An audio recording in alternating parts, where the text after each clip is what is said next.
आपका अपने YouTube channel special education by PSK में स्वागत है।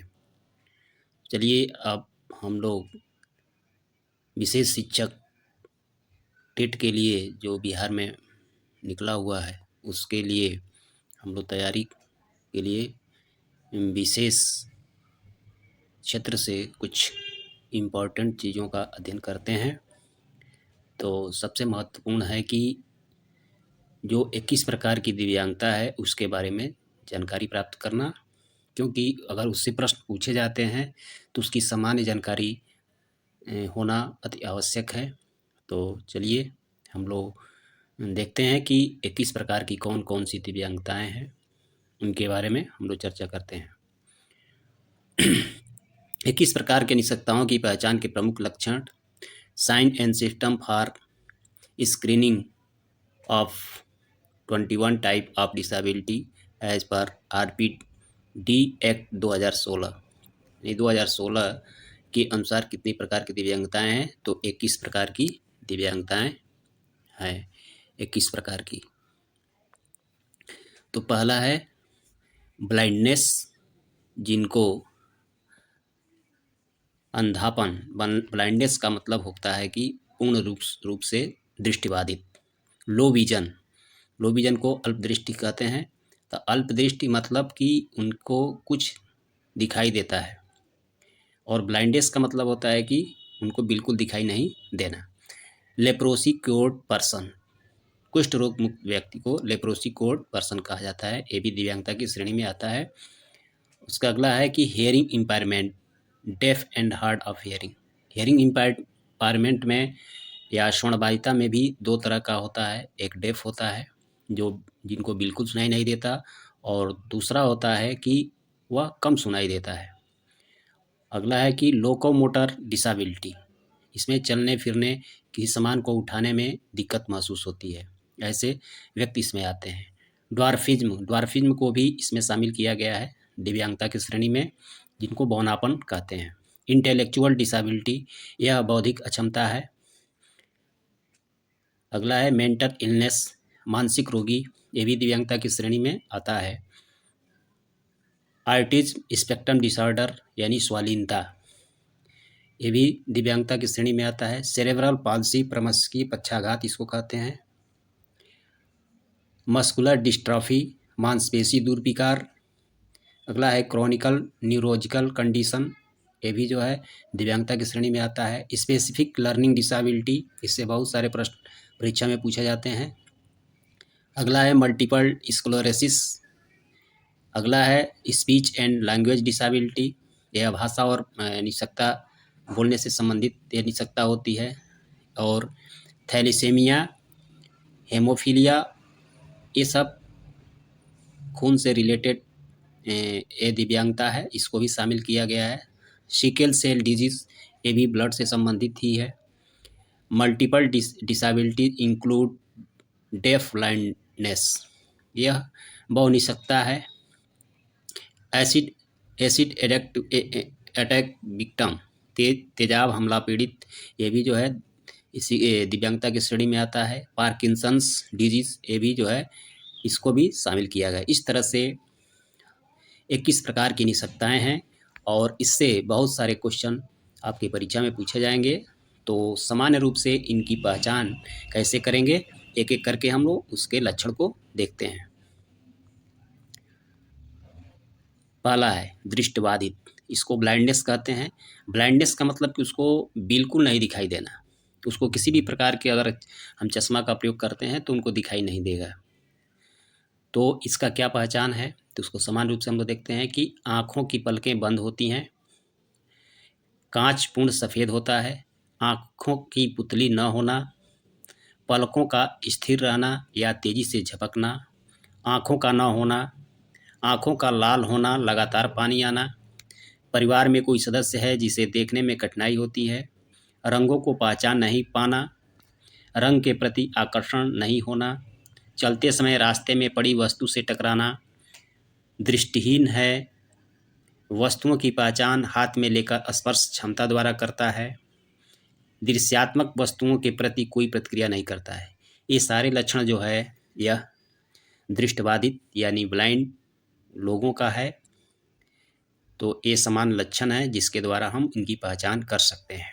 चलिए अगला देखते हैं, अल्पदृष्टि यानी लो विजन। लो विजन में इसका देखिए लक्षण क्या क्या है, पहचान कैसे करेंगे। तो बालक अपनी आँखों को बहुत ज़्यादा मलता है, एक आँख को ढक लेता है एवं सिर आगे की तरफ झुकाता है, पुस्तक को बहुत नज़दीक से पढ़ता है, पलकों को सामान्य से ज़्यादा झपकाता है, आँखों में तिरछापन होना, पलकों पर अत्यधिक सूजन का होना, आँखें अत्यधिक लाल होना, आँखों की पुतलियों का आकार सामान्य से कम होना, रास्ते का सही अनुसरण नहीं कर पाना, प्रकाश के प्रति अति संवेदनशील होना, सिर दर्द की लगातार शिकायत करना, कम दिखता है, रंगों की पहचान नहीं कर पाता है, आसपास के वातावरण में चलने फिरने में कठिनाई होती है। तो ये सामान्य लक्षण हैं लो विजन के।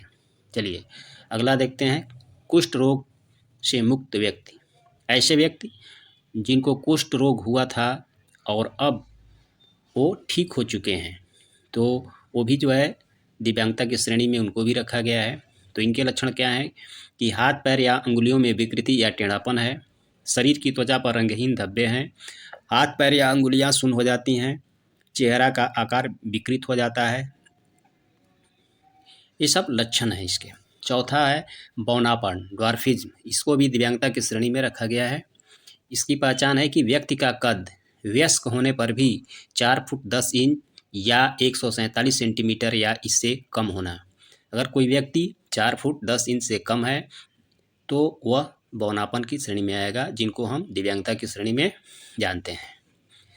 श्रवण बाधिता, ऐसा व्यक्ति जिसको सुनाई नहीं देता है, और इसमें श्रवण बाधिता में भी 2 प्रकार के होते हैं। एक होता है जिनको बिल्कुल सुनाई नहीं देता है और दूसरा होता है जिनको कुछ सुनाई देता है।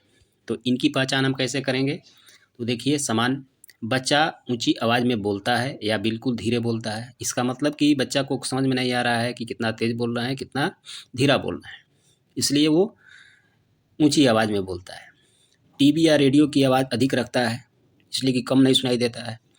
बच्चे में ध्यान एवं एकाग्रता की कमी होती है। बच्चा सुनने के लिए आवाज़ की तरफ कान घुमाता है। बच्चे प्रायः निर्देशों को नहीं समझ पाते हैं। बच्चे श्रुतिलेख सही प्रकार से नहीं लिख पाते हैं।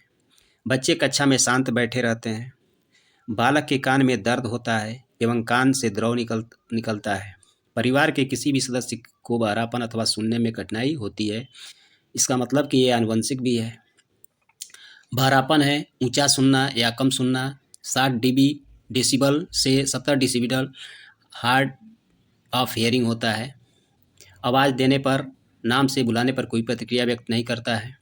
ताली, घंटी, घुंघरू की आवाज़ पर कोई प्रतिक्रिया नहीं करता है।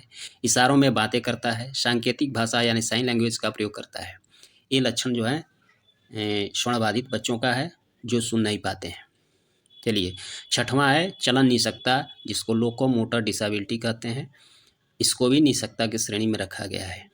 इसका पहचान हम लोग आसानी से कर लेते हैं। जैसे इसका पहचान है, व्यक्ति को हाथ पैर अथवा दोनों की निसक्ता है, लकवा है, हाथ या पैर कट गया है, पोलियो से ग्रसित है, शरीर की गति यानी बॉडी मूवमेंट एवं मांसपेशी मस्कुलर कोऑर्डिनेशन में समन्वय की कमी दिखाई देती है।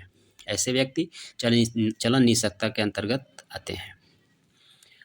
ऑटिज्म भी निसक्ता है, सातवां, जिसको ऑटिज्म स्पेक्ट्रम डिसऑर्डर, जिसको शॉर्ट में ASD भी कहा जाता है।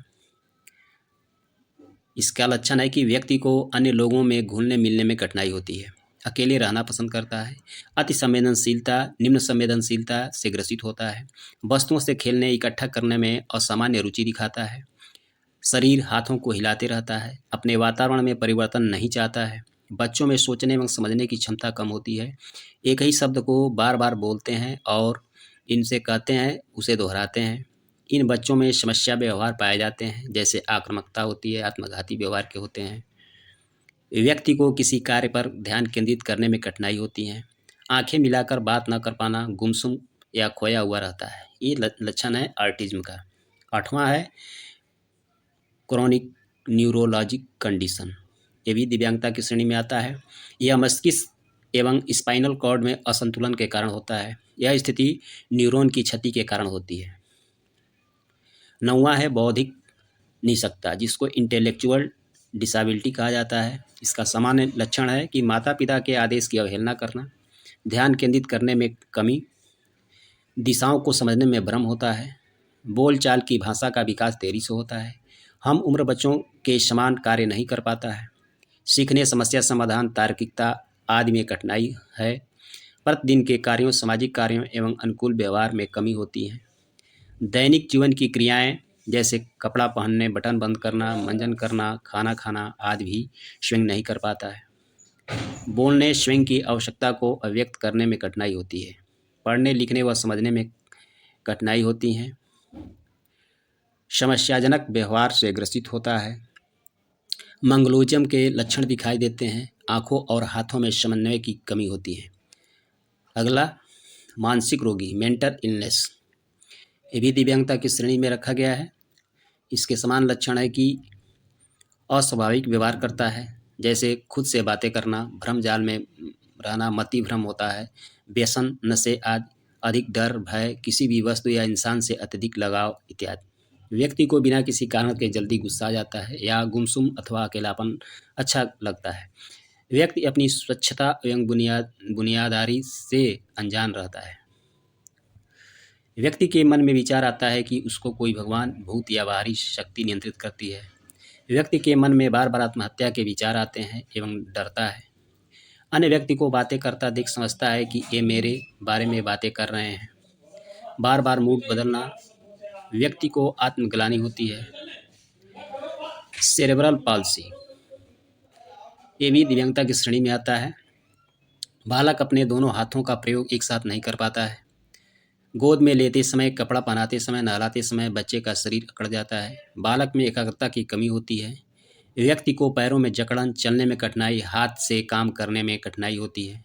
व्यक्ति को चलने में कृत्रिम अंग, वैसाखी, कैलिपर्स इत्यादि का उपयोग करता है। अंगों में विकृति पाई जाती है। पाँवों, आँखों और हाथों का समन्वय एवं संतुलन कमजोर होता है। मुंह खुला रहता है और लार गिरती है। खाना काटना, चबाना, निगलने में कठिनाई होती है। इसमें एक या एक से अधिक अंग प्रभावित होते हैं। यह नॉन प्रोग्रेसिव न्यूरोलॉजिकल स्थिति है।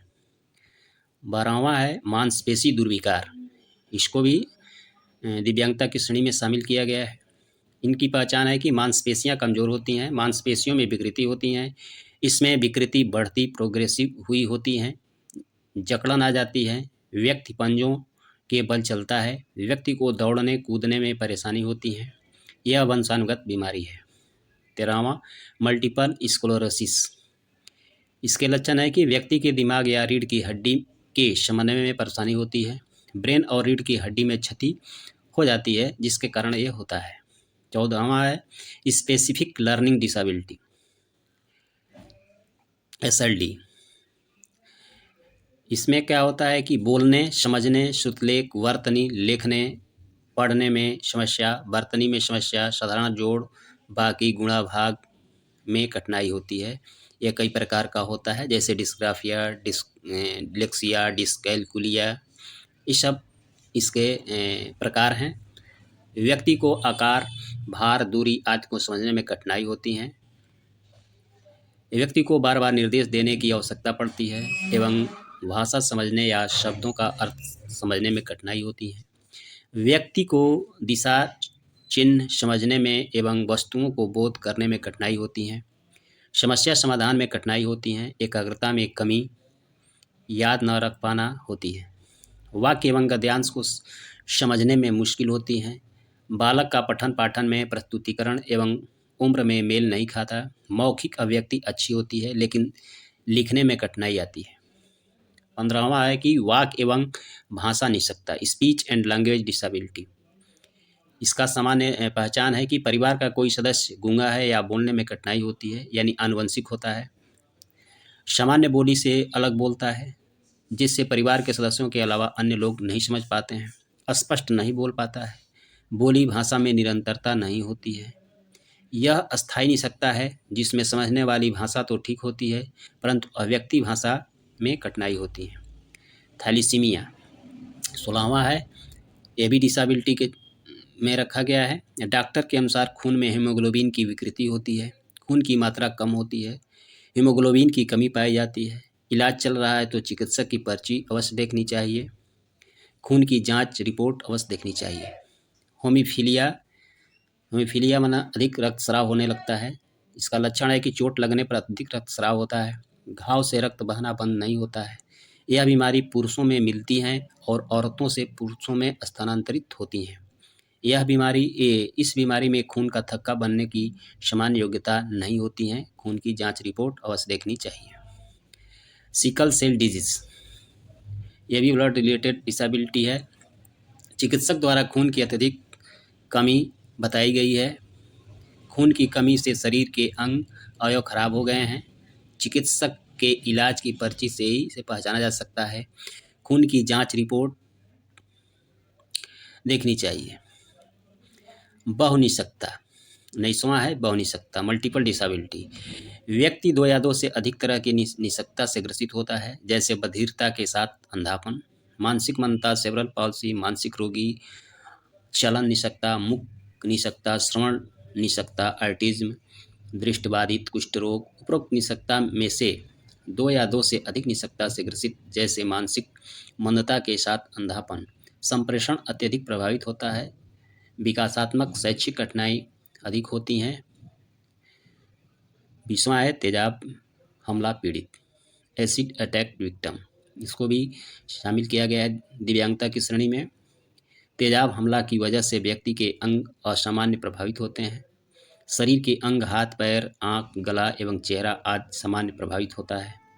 21वां है पार्किंसंस रोग यानी पार्किंसंस डिजीज। इसकी पहचान है हाथ पांव मांसपेशियों में जकड़न, तंत्रिका तंत्र प्रणाली संबंधी कठिनाइयाँ होती हैं। व्यक्ति की कमर झुक जाती है, हाथ लटके हुए रहते हैं। व्यक्ति छोटे छोटे कदम भरकर चलता है, साथ में हाथ नहीं हिलता है। व्यक्ति के हाथों में कंपन होता है। घूमने एवं चलने फिरने में कठिनाई होती है। चिकित्सक की रिपोर्ट अथवा पर्ची अवश्य देखनी चाहिए। इस तरह से हम देखते हैं कि 21 प्रकार की डिसेबिलिटी है, जिसके समान लक्षणों के बारे में आपको बताया गया।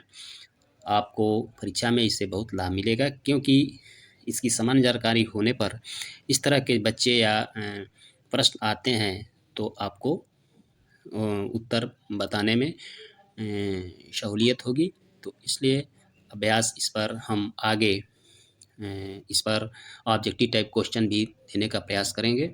तब तक के लिए जय हिंद। फिर मिलते हैं अगले वीडियो में। तब तक के लिए जय हिंद।